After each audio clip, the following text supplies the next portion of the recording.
what it's like. You know, people in my position love to point fingers and say, oh, if I had that life, if I made that much money, if I was a celebrity, what problems do they have? And I can't relate, but I could understand that there must be a whole host of new problems when you get to that point. I agree. You know, totally agree, yeah. I mean, Dave Chappelle didn't run away for nothing. I'm sure there was a tremendous amount of grief, and everybody handles it differently, you know? Yeah, and you see what's happening now. I think by walking away when he did, and taking that time to just become who he is, and really fine-tune his voice and say, I don't give a shit, I'm going to say whatever's in my head. That's right. I have so much respect for him. Yes, thank you. And I am the type of person that I'll go, ooh, ow.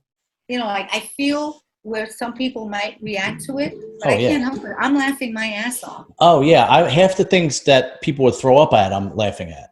I don't, you know, and I feel like, damn, you know, I feel like now every time I see my friends, I have to kind of go, well, you know, and I have a lot of friends that really find him offensive. And I watch him again. Yeah.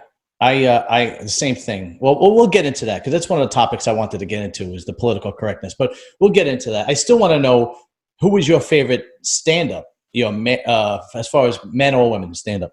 I really love George Carlin a lot. Okay. I have to say, I was always someone who had a political side to me, and I loved smart comedy. Yes. You know, as much as I love the physical stuff and, you know, look, a good fart joke will crack me up. But I love the smart stuff a whole lot more. Like if I have to really think about it and then all of a sudden I am busting out laughing when I thought about it. Like I like Louis Black for that reason. Yes. Yeah. Louis lobs these bombs at you and then you hit it and like, oh, damn, that's really funny. Yeah.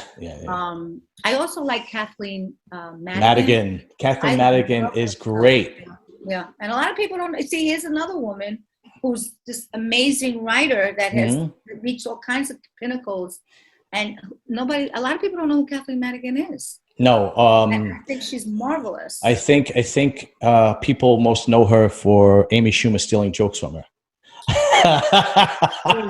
Not just Patrice? No, it wasn't just Patrice. It wasn't just Patrice O'Neal.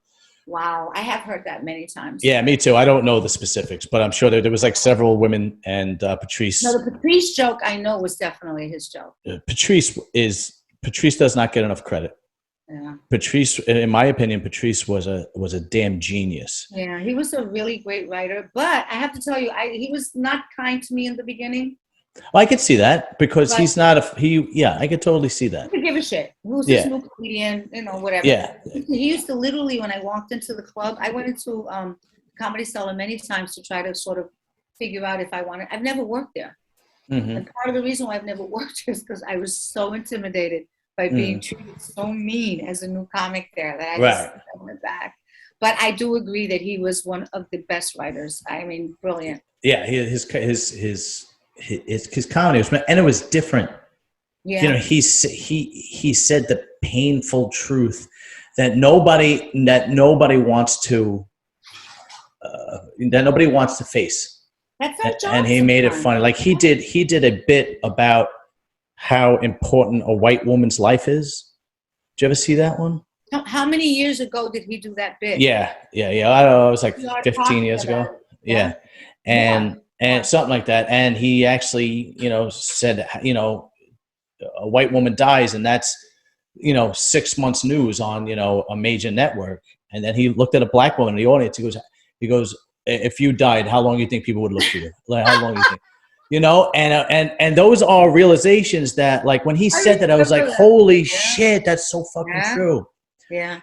See, that's one of the things I've had a problem with in this business, that I tend to be very self-conscious. And I don't know if he was perceptive enough to pick that up when I was a new comedian. And maybe that was his issue, where I think because I was relying on a little bit of the, you know, coochie, you know, that type of stuff. I was kind of aware of a lot of the attention that you get, and I was still not comfortable with it. Yeah. Well, but also just finding your voice in this business, sticking to saying what it is you want to say and sticking with it. I can only imagine. It's like woman stuff, Latina stuff. You know, I just sort of went around too many. I was trying to please too many people. Right. And I should have just been true to the things that I enjoyed writing about and just stuck with it. Because I liked a lot of political humor, but my audiences weren't feeling it. So I would change it. And then I would go clean. And then maybe they liked it. And then I didn't curse as much. And then I cursed more, but then they didn't like it. And I was constantly changing my material. But it forced me to write more. Okay. Yeah, that's got to be frustrating, right? Because frustrating. Yeah, I mean, I do it myself on the podcast. I absolutely refuse to talk about politics, religion, because I just don't want to talk about those things. Even on I do this one comedy thing called Guy Talk, and I sent you a couple of videos of it. Yeah, and it's like really the only comedy thing I do, and it's just with my friends. And it's funny, yeah. Oh, thank you very much. I appreciate that. Yeah. And my friends, because of where I work, are, there's me, there's Meatball, who's Italian, but then there's Steve, who's black, and then I always have like either Dave Diaz on or Joel or a Spanish guy, and we all get along. We all work together. But I tell them the rules are no politics, no religion, and you got to drink. We're all drinking. You can't not drink, because it makes it funny. Because 20 minutes in, you're loaded, and then you shoot from the hip. Comes out, tooth bombs. Right. I call it